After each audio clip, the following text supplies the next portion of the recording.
Yeah, I don't think there are good arguments against student debt cancellation.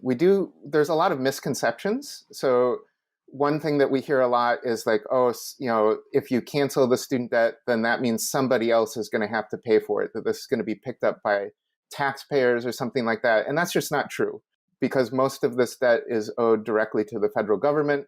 They can just wipe it all out, and it doesn't need to be repaid. Nobody's taxes will go up. Nobody needs to pay for it.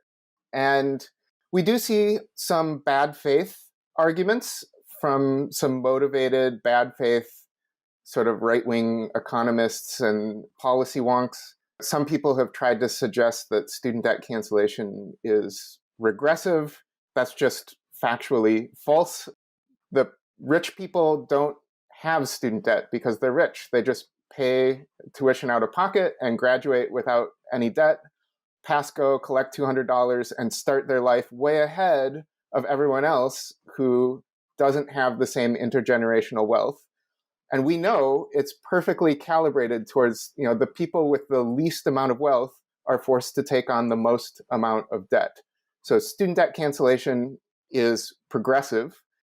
I think the argument we hear that has some like emotional resonance is that we know there are some people who have really destroyed their lives, made huge sacrifices that nobody should have forced them to make in order to pay off their own debt.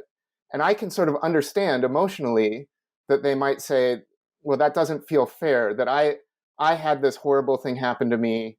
But of course, the idea there isn't like, I suffered, everyone else needs to suffer too.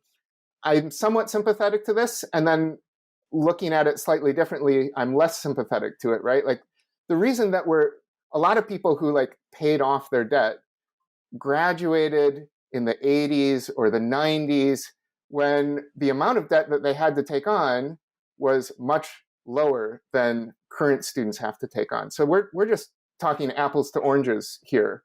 And that the reason we're in this situation right now is because those earlier generations did not organize and fight back.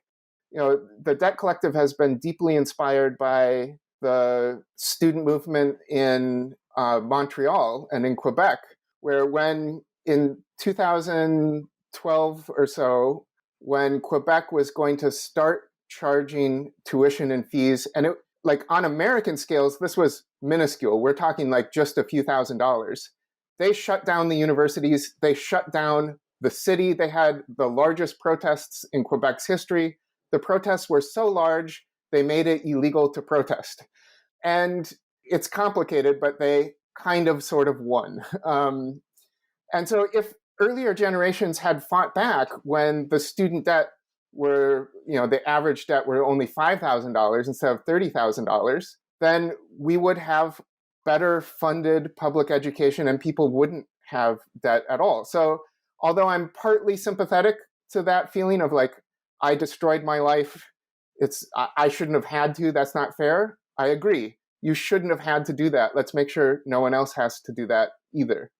I think one of the arguments that is sort of undergirds both what the points that Thomas and Jason are bringing up is the idea that there's some kind of moral rationality behind debt. And that's part of the reason, that's why especially people feel that there's some kind of moral logic that when you haven't had something and someone lends it to you, you're obliged to take it, to pay it back. And I think what the debt collective is trying to push for and what's really important is like why, and this is a bit to the point that Jason was making, which was like, why was this not free to begin with? Why in some ways weren't we paid to attend this? This is a duty that we're performing to educate ourselves.